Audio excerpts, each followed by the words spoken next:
Allô, allô! Bienvenue dans cette toute nouvelle capsule de la boîte à conscience. Cette semaine, on parle de jugement. On parle de séparation. On parle de pour ou contre. Avez-vous tendance à étiqueter, juger, catégoriser pour ou contre un sujet, pour ou contre une façon de faire, pour ou contre... Parfois, c'est pas aussi tranché que pour ou contre, mais est-ce que mais moi, je suis pas comme ça, moi, je suis comme ça. Je ferai jamais ça, j'agirai jamais de cette façon-là. Les personnes qui font tel comportement, non, moi, vraiment, ça marche pas. Tu sais, d'avoir des conclusions, de devoir faire une séparation entre un comportement et un autre. En réalité, on a toutes cette tendance-là. On a tous, malheureusement ou heureusement, bref, parce que ça nous permet de prendre conscience de plein de comportements, cette fâcheuse habitude que de devoir prendre un camp ou l'autre, devoir se justifier, devoir se mettre dans une boîte, se mettre dans un ou l'autre des camps, un ou l'autre. C'est pas nécessairement de se tirer les cheveux, c'est pas nécessairement de s'insulter ni de s'injurier, mais c'est plus de quelle façon est-ce que tu le vis dans ton quotidien, de quelle façon est-ce que tu as ce besoin-là de faire valider tes choix, peut-être, de t'entourer de gens qui pensent comme toi par rapport à un sujet bien précis, tout en pointant du doigt ceux qui ne le font pas. C'est de revenir à la base. Et c'est de tenter, aujourd'hui, par cette capsule-là, de peut-être juste éliminer, adoucir juste un petit peu le quotidien de tous et chacun pour marcher le chemin de la neutralité. Le chemin de la neutralité, c'est le chemin du juste milieu, le chemin de l'acceptation. De quelle façon est-ce que moi, aujourd'hui, ayant un point de vue, une préférence, en fait, sur quelque chose, je peux tout aussi facilement accepter le point de vue de l'autre? Si, par exemple, moi, je préfère les cellulaires d'une marque X, est-ce que je peux... Là, vous allez me dire, c'est niaiseux, mais c'est ça pareil. Est-ce que je peux juste accepter qu'il y en a qui préfèrent un autre cellulaire?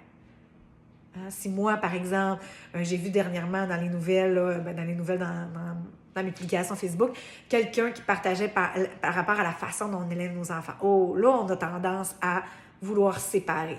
Mais toi, là, si tes enfants ont le droit de manger du sucre, du chocolat, des cochonneries, that's OK. Et si moi, je décide de ne pas en donner, that's OK. Ou si moi, j'en donne et toi, tu n'en donnes pas, c'est correct. Je suis une excellente maman à ma façon et tu es une excellente maman à ta façon. Il n'y a pas de meilleure façon d'être. Il y a juste la vie qui s'exprime à travers qui nous sommes avec nos préférences. Je peux préférer, par exemple, que mon enfant mange plus de légumes verts ou je peux préférer être vegan par expérience dans ma vie ou manger bio. Mais est-ce que le fait que je mange bio, ça fait que les gens qui ne mangent pas bio ne sont pas corrects? Absolument pas. Comment est-ce que je peux être plus dans une acceptation de chacun, de la liberté de choisir, de la liberté d'être la pleine expression de qui ils sont à leur façon? Est-ce que tu fais les devoirs de tes enfants? Est-ce que tu ne les fais pas? Est-ce que ça change vraiment quelque chose? Est-ce que toi, je sais pas, moi, tu as subi une chirurgie esthétique et que moi, par exemple, je pourrais prôner la beauté naturelle? Est-ce que vraiment, il y a un des deux êtres humains qui est mieux que quelqu'un d'autre d'une quelconque façon que ce soit? Absolument pas.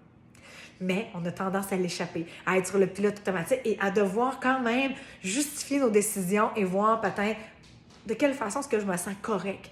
Mais en réalité, de quelle façon est-ce que je peux me redonner encore plus d'amour et de valeur pour encore plus rayonner par qui je suis et accepter librement mes choix. De cette façon-là, je vais accepter les autres. Si j'élimine les jugements à l'intérieur de moi, si j'élimine et j'amène beaucoup d'amour, de compassion et de douceur pour qui je suis dans toute sa palette de couleurs, dans toute la version de qui je suis, je vais être capable de faire la même chose pour les autres. Et la question à se poser, c'est que ferait l'amour?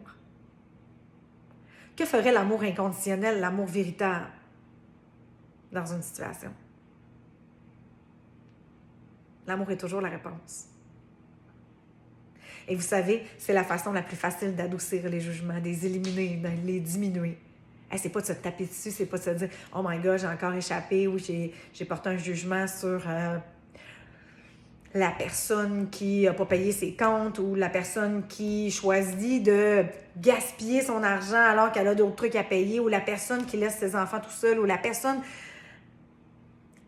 qui habille ses enfants d'une façon ou d'une autre, le paraître. Vous comprenez, là, des jugements, il en pleut en chacun de nous et il en pleut dans la société. Mais c'est comme de quelle façon je peux amener beaucoup plus de douceur en me disant comment gérer l'amour. Si j'étais un Kalinour, avec le signe de l'amour, là, vous allez me dire, wow, tu sais, Marie-Ève, t'es... Ouais, mais c'est ça pareil. L'amour est toujours la réponse. L'amour est toujours le chemin de neutralité et du juste milieu qui active en nous la bienveillance, la compassion, la tolérance. Comment on peut être encore plus tolérant? Comment ça devient encore mieux que ça? Sur ce, je vous dis à bientôt pour une prochaine capsule vidéo.